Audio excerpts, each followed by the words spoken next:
Valentine's ডেতে এবার রোবেল শ্বেতাকে কি উপহার দিল, বিস্তারিত জানতে ভিডিওটি দেখুন।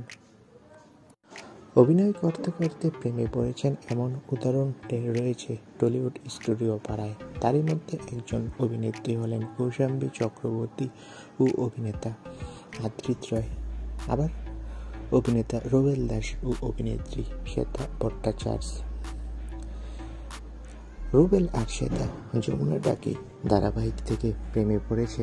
সিরিয়াল থেকেই বন্ধুত্ব শুরু হয় এই জুটির।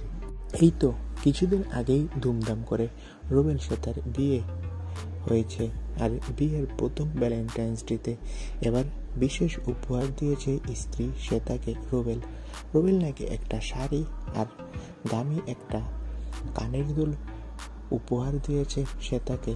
তো বন্ধুরা, এই বিষয়টি জেনে তোমাদের কেমন লাগলো কমেন্ট করে জানাও। ধন্যবাদ।